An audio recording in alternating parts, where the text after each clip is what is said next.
La entrevista del Telematutino, gente importante, a tratar temas importantes, nos acompaña el ingeniero Rafael Tobías Crespo, diputado por la circunscripción número 2 del Distrito Nacional por la Fuerza del Pueblo, y uno de los diputados más productivos en términos de proyectos y de proyectos aprobados, porque una cosa es someter proyectos y otra cosa es tener la suerte de que te lo aprueben. No, la suerte y la dedicación y la capacidad de convencimiento. Eso requiere, todo el mundo sabe lo que le costó a Tobías los años para la ley de transporte y movilidad y ese tipo de cosas. Encantado, buenos días, Tobías. Buenos días, ingeniero, buenos días, Jacqueline. Hola. Gracias por la invitación, saludando también a los televidentes y muy agradecido y encantado de estar en esta mañana con ustedes dos. Qué bueno, Tobías. Y mira qué bueno, como el Señor me ayuda a mí, a Jacqueline, en este programa. Cuando yo invité a Tobías, todavía no estaba tan caliente el tema de la ley de extinción del dominio y no recordaba que tú formas parte de la comisión. Así que tú viviste lo de ayer. Es decir, ya aparentemente hay un consenso. Ya la ley va, porque tiene que ir.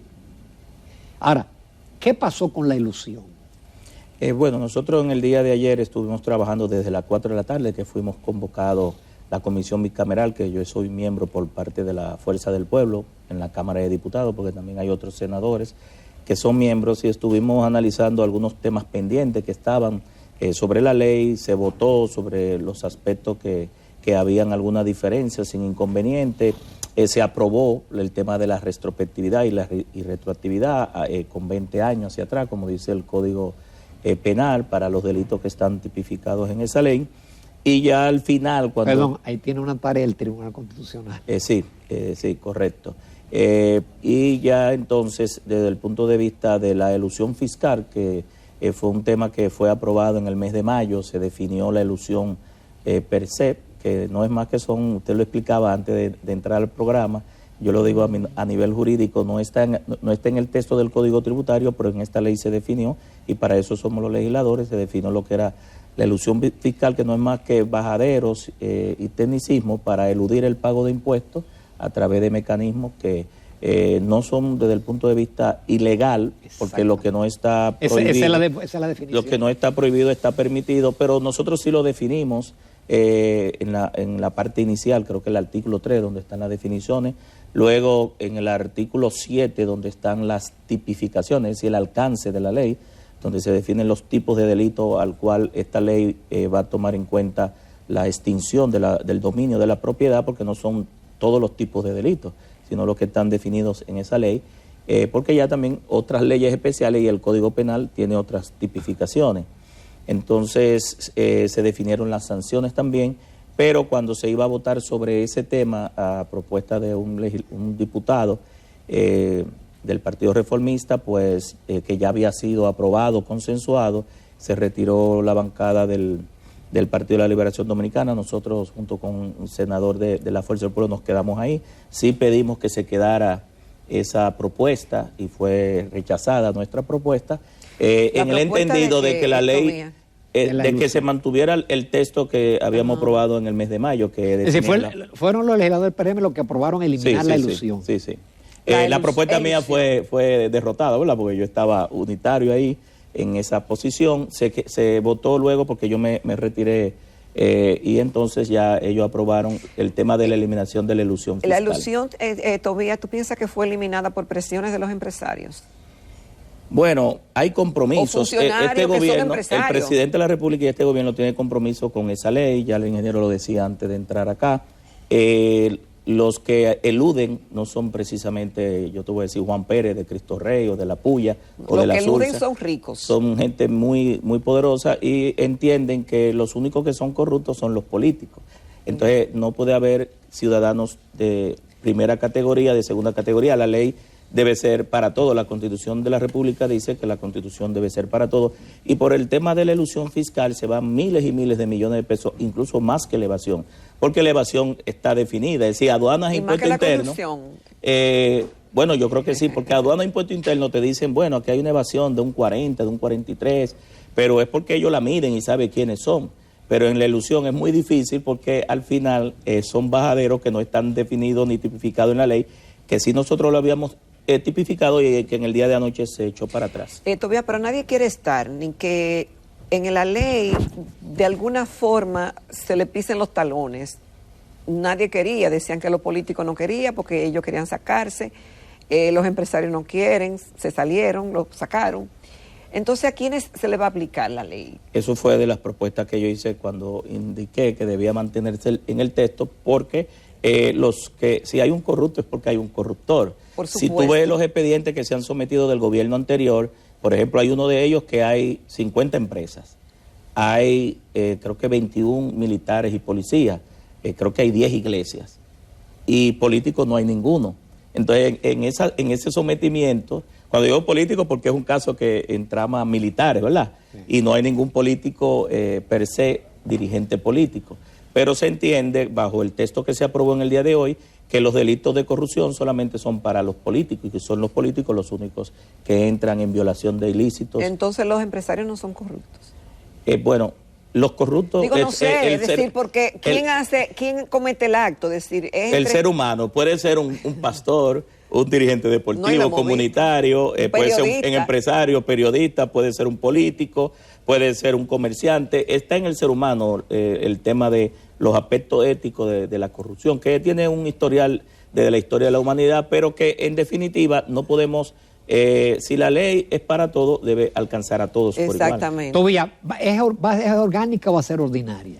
Tú sabes que fue una de las discusiones más fuertes fue muy fuerte. Si orgánica se complica las discusiones. La definición de orgánica está establecida en la Constitución. Hay un capítulo que tiene que ver con el proceso de formación de las leyes y establece cuáles tipos de leyes son orgánicas. No se quiso votar en el día de ayer, se pidió de que se definiera si el informe iba a presentar orgánica o no. Si era orgánica requiere la 2/3 partes, quiere decir el 66% de los votos. ¿Y el PRM lo tiene? No. No lo tiene. Para una ley orgánica no tiene la mayoría, tiene que contar con el apoyo de las demás fuerzas políticas en ambas cámaras. Porque acuérdate que el informe es bicameral. Y la ley ordinaria pues requiere la mitad más uno, que ahí en ese caso sí el partido de gobierno lo puede pasar sin ningún inconveniente. Lo de esa determinación, ya si se pasa de esa forma, estaría ya pendiente del Tribunal Constitucional definir, porque recuerdo que cuando aprobamos el Código Penal hace como 6 años, creo que donde hubo una observación, alguien fue al Tribunal Constitucional y dentro del proceso de formación de las leyes, el Tribunal declaró inconstitucional la ley completa, no en un artículo específico, un numeral o un literal, sino la ley completa. Si se pasa con una votación que no es la requerida y el tribunal dice que fue inconstitucional, se declararía inconstitucional en caso de pasar con una mayoría simple. Había una preocupación del ABA con el asunto del tercero de buena fe. Es decir, eso lo resolvimos. Bueno. Yo le compro un apartamento a un narcotraficante y resulta que a mí me quitan el apartamento. Sí. Pues yo no tengo por qué hacer una debida diligencia. Yo sabes si ese tipo es narcotraficante. Esa ley definió bien lo que es. Sobre todo si tiene los papeles que no le pediste tú, que tiene un registro de título, que tiene todo. ¿Cómo entonces? Esa ley respetó lo que le llaman el tercero de buena fe, ¿verdad? La debida diligencia, la buena fe per se, cuando una persona quiere y no sabe el negocio que está dentro de ese bien adquirido, que puede ser un bien mueble o un bien inmueble, y también los temas de las garantías, la preferencia sobre la inscripción de los registros, cuando hay hipoteca, cuando hay préstamo y cuando se toma una medida cautelar, porque a veces se toma una medida cautelar para preservar los bienes, ¿verdad? Para que los bienes no sean distraídos, pasados a otras manos, o en algunos casos hay bienes que son perecederos, una finca, ganado, que si no se toma medida cautelar en el proceso de que se termine la sentencia definitiva de extinción de la propiedad del bien, pues ese bien podía desvalorizarse, perderse o disminuirse. Porque queda bajo custodia en el proceso. Con la medida cautelar, sí, bajo custodia, mientras termine la decisión final. Bajo custodia quiere decir que...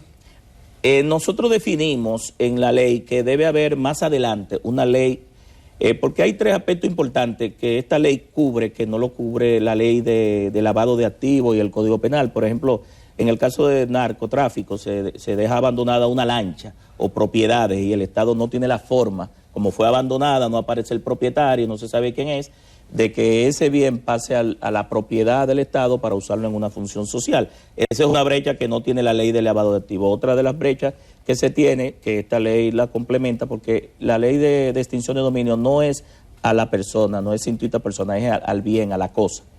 Lo que le llaman in rem, es decir, es al bien que se le hace el juicio civil para el decomiso de la extinción de la propiedad.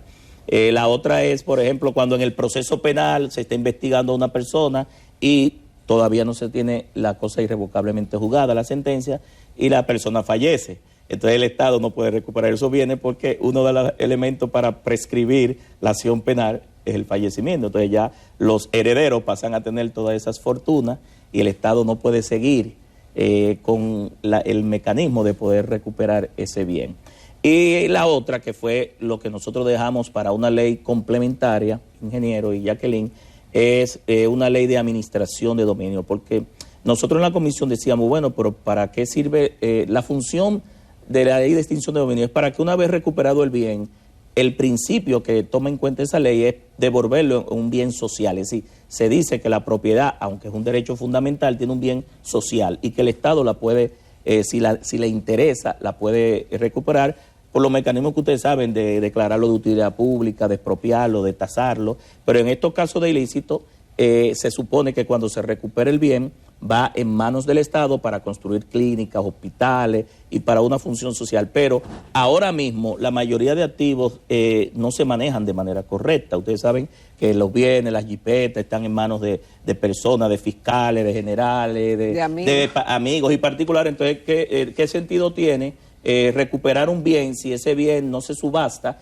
y el dinero que ingresa de eso se utiliza precisamente para el inicio de lo que decía la ley de extinción de dominio, para una función social de esa propiedad? Entonces, debe darse posterior, por eso lo dejamos diferido a una ley ya que garantice la verdadera gestión y administración de los bienes incautados. Esa es la parte más importante de todo. Después. Sí, porque pierden valor, van a terceros, realmente el Estado se llena de todos estos inmuebles y hasta que en el caso penal no se tenga la sentencia definitiva no puede usufructuarlo ni subastarlo, pero los juicios civiles es más rápido. Como es un juicio a la cosa, el proceso, el procedimiento, porque esta ley tiene muchos temas de procedimiento, es más rápido, más ágil, y entonces no hay que esperar una sentencia ya que puede durar 3, 5, 7 años en la parte penal. Vamos a una breve pausa, Rafael Tobías Crespo, porque tenemos muchos otros temas de interés contigo. Volvemos en unos minutos. Continuamos, señor, en Telematutino 11. Tenemos un programa alterno aquí, fuera de cámaras, con nuestro invitado, el ingeniero Tobías Crespo, un gran legislador, un gran amigo, y autor, y quien cuando no ha sido autor de obras, de leyes importantes, ha estado en comisiones y está en comisiones de leyes que sí, que son importantes para el país. Es diputado de la circunscripción número 2 del partido Fuerza del Pueblo. Hay muchas cosas pendientes y quedan pocos días para que se termine esta legislatura todavía. Hay esperanza de que algunas leyes se aprueben, esa la de extinción del dominio, no sé si o no, y las demás, la ley de compra y otras que están pendientes. Bueno, esta legislatura termina el 26 de julio de este mes. Si el presidente de la República, que es el único que tiene la facultad para extender o prorrogar la legislatura, no la prorroga, pues tendremos que salir de muchos temas importantes, no solamente de la ley de extinción de dominio. Nosotros tenemos el Código Penal, la ley de regiones únicas de planificación, que yo estoy también en esa comisión bicameral, la ley de ordenamiento territorial, el Código Civil, el Código de Procedimiento Civil, está también leyes como la ley de agua. En el Congreso hay una serie de decenas de leyes, e incluso de la Constitución del 2010 faltan alrededor de 47 leyes, las que tienen que ver con el referéndum, los mecanismos de participación de la del 2010. popular, de participación popular, como es el plebiscito, la ley de fiscalización y control político, la gestión gubernamental. Sí. Pero ¿qué pasa? Que este Congreso solamente ha servido, y yo lo he dicho con mucha responsabilidad cada vez que tomo un turno, en aprobar un festival de préstamos. Toda la semana nosotros tenemos préstamos. Bueno, creo que para esta semana hay 400 millones de nuevo para el sector energético, un sector que te está dando un aumento de la tarifa cada 3 meses, que es lo que te está dando apagones, y entonces 400 millones de dólares que ya habíamos tomado, uno para eficiencia energética 3, eficiencia energética 2, eficiencia energética 1, 150 millones de que para comprar lámparas de LED para que la distribuidora la distribuyan en los barrios, que es una función generalmente de la municipalidad. Hay 140 millones de dólares para caminos vecinales que no se definieron bien cuando estuvimos en la Comisión de Hacienda, hacia dónde, hacia qué caminos vecinales, no se usó un levantamiento, y creo que hay 12.7 millones de dólares más para los temas que tienen que ver con una política para jóvenes rurales. Es decir, al final y en definitiva este gobierno... Son los préstamos más peligrosos, los que te tienen un título así etéreo. No han dejado un legado con todos estos préstamos, pero ya viene por ahí Montegrande, 600 millones de dólares también para Montegrande, que implica, en ese préstamo no se definen, incluso es para la terminación, no incluye la generadora, la parte hidroeléctrica que se ni debe, los canales, ni las obras conexas o colaterales que tienen que conectar con los canales de regadío y de agua para la población, lo que significa que Montegrande sigue siendo un barril sin fondo, pero cuando tú analizas el nivel de endeudamiento de este gobierno, yo siempre he dicho, no han puesto un blog, tú recorres el país, tú coges la llave y no ha habido obras que se puedan decir de estos 16 mil millones de dólares. Se le ha aprobado $1 billón de dólares de pesos de presupuesto, $1 billón, estamos hablando de B, no $1 millón, no, sino $1 billón en el 2000 para el 2021. Para este 2022, otro billón 55 millones más. 287 mil millones de pesos en bonos para este año. El año pasado los bonos fueron también 283 mil millones. Cuando tú calculas los 15 mil, 16 mil millones de dólares, te da aproximadamente casi 600 mil a 700 mil millones de pesos, casi lo que es el presupuesto. Pero también nosotros le aprobamos el año pasado, en mayo, para que entrara supuestamente en el complementario del año pasado, y hasta diciembre del 2023, 44 mil millones de pesos al ministro de Educación para terminar 22 escuelas que venían del gobierno anterior, 17 hospitales, 2 unidades de atención primaria y 4 carreteras. Y te puedo decir que no han hecho nada con ese dinero. Es decir, ha habido una incapacidad, ha habido incapacidad gerencial y política. ¿Ustedes le han dado seguimiento? Pero no, hay que recorrer el país. El año pasado, Jacqueline, la parte de inversión en obra de infraestructura fue solamente 6.76. Es decir, ha habido una incapacidad y dinero han tenido. Es decir, no pueden decir, ingeniero y Jacqueline, que no tienen dinero. ¿Por qué? Porque se tienen mayoría para aprobar sus préstamos. Se le ha aprobado 2 billones de presupuesto. Se le ha aprobado 2 emisiones de bonos que rondan casi los 600 mil millones de pesos. Y una dispensa para las obras inconclusas de 44 mil millones de pesos para el Ministerio de Vivienda, Edificaciones y Hábitat, el Ministerio de Obras Públicas y de Educación. Y la pregunta es, ¿qué es lo que tú ves? Picasso, palazos, promesas, y tú no ves los resultados. Por ejemplo, vete al transporte. Han anunciado monorriel, han anunciado líneas de metro en Santiago, teleférico. Se aprobó un préstamo hace poco para... No, para el metro se han aprobado cerca de más de 600 millones de dólares nada más para la OPRE. Y te estoy hablando de que en parte se supone que el mecanismo de alianza público-privada y el FITRAN, que fue un proyecto que se aprobó en diciembre pasado, se suponía que eso iba a estar a través del fideicomiso del FITRAN. Es decir, que la pregunta que uno se hace es, ¿qué va a poner el sector privado? Es decir, si el gobierno en presupuesto, en inversiones, que es el que aporta el capital para el fideicomiso, es el que está haciendo las obras, la está construyendo, la está terminando. Entonces, ¿de dónde viene la alianza público-privada? El sector privado es para que cobre.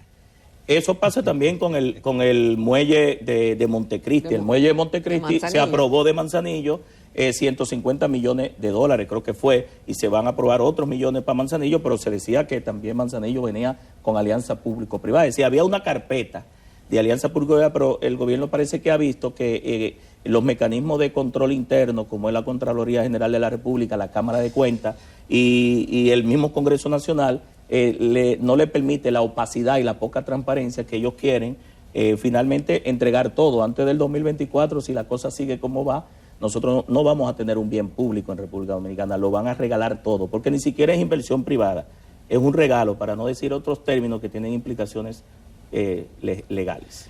Tobías, no podemos concluir sin hablar de tu ley de telecomunicaciones. Creo que la semana pasada tú denunciaste que el gobierno te había plagiado el proyecto, pero que le había agregado cosas como que el famoso artículo 17, una serie de cosas. El gobierno ya lo retiró.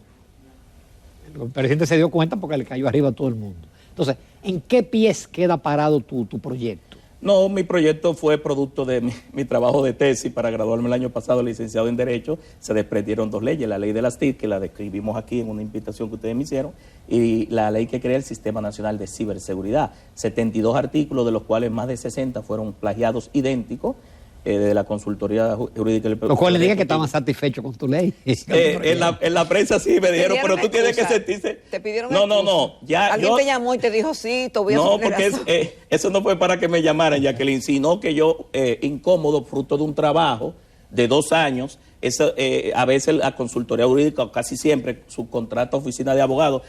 Imagino que le pagaron miles de dólares a una oficina de abogados para que cogiera el proyecto de ley nuestro de 2 años de trabajo y lo sometiera tal cual era del Poder Ejecutivo. Y hasta en el mismo orden. Y yo solicité eso. Yo le expresé al presidente que investigara esa denuncia, a ver si había salido del Congreso, si habían hackeado allá la Cámara de Diputados, porque es una ley de ciberseguridad que el mismo Ejecutivo si haga un plagio de ese texto, es un delito. Entonces, la consultoría no se puede prestar para eso.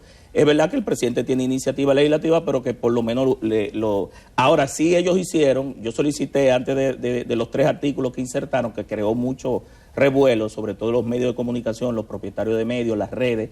Ellos, desde el punto de vista de la solicitud nuestra, fue la siguiente: que el presidente lo retirara, que ya lo retiró, o que en caso de no retirarlo, lo mandaran a la Comisión Permanente de las TICs, de las Tecnologías de Información, que es donde se está trabajando el nuestro, desde hace un año, que cuando nosotros lo montáramos en la matriz que siempre hacemos de comparación del nuestro con el Ejecutivo, se iba a dar cuenta que el del Ejecutivo era el nuestro. Es decir, de manera definitiva lo mandaron a otra comisión, pero ya el presidente lo retiró. Ahora, ¿cuáles fueron los aspectos que el gobierno por debajo de la mesa sí cambió de ese proyecto que ellos depositaron? El artículo 17, que establecía sanciones privativas de prisión y multas pecuniarias sobre la discriminación en género, raza, religión. Es un tema que se ha discutido mucho, que el gobierno tiene compromisos con esas agendas. Y el artículo 18 y 19, que tiene que ver con la difamación e injuria, que no estaba en el texto nuestro. Entonces el gobierno, como tenía la ley Mordaza por un lado, y esa ley Mordaza le había creado una serie de inconvenientes, intentó poner esos 3 artículos en la ley de ciberseguridad. Felizmente agradecemos que, aunque sin investigar ni dar una respuesta, el gobierno lo haya retirado, que es una respuesta al final de nuestra denuncia, y que se haya retirado y que siga el curso normal, que es que la Comisión Permanente de la TIC termine el informe, si nos da tiempo en esta legislatura, o siga ya en esta legislatura va a perimir. Yo voy a tener, si no se aprueba, que someterlo de nuevo en agosto, igual que la ley de las TIC, que ya yo creo que perimió y la sometí en febrero. Es decir, nosotros tenemos 5 proyectos que tienen que ver con tecnología: la de las TIC, la de ciberseguridad, previo a todo lo que el gobierno ha mandado, la de los contratos digitales, la que regula los residuos de aparatos eléctricos y electrónicos, y estamos trabajando una que tiene que ver con regular los aspectos éticos y morales de la inteligencia artificial, que tiene que ver mucho con la proyección de los desarrollos y las aplicaciones de inteligencia artificial que hay en toda Europa y en todo el mundo. Se está frenando, se le está poniendo filtros y límites a la inteligencia artificial, que si no se le pone, nosotros pudiera utilizarse esos mecanismos de alta tecnología en contra de la propia humanidad. Exacto. Tuvimos una entrevista muy buena a propósito. Sí, a propósito de este tema. De ¿sí? un evento que eso fue es un tema que se está trabajando ya, no es un tema de futuro, es una realidad. Es una realidad y al cual nosotros debemos irle dando seguimiento a todos los medios de comunicación, ver las cosas buenas de la inteligencia artificial, del Big Data, de los blockchain y todos estos aspectos de la robótica, la domótica, la neurotecnología, la biotecnología, pero hay aspectos éticos y morales que las tradiciones, las costumbres y la cultura debemos restringir. Qué bien, no solo le resta felicitar la productividad y cómo tú te adelantas y qué bueno, ojalá que todos esos proyectos tengan salida y que no cueste tanto como el de transporte. 12 años. Y yo imagino que en 2 años tú no vas a ser legislador. Yo creo que ya hemos aportado suficiente. Tenemos que utilizar esas capacidades en otros aspectos. Y yo creo pienso que sí. sí. Gracias, Tobías. Gracias, Rafael Tobías.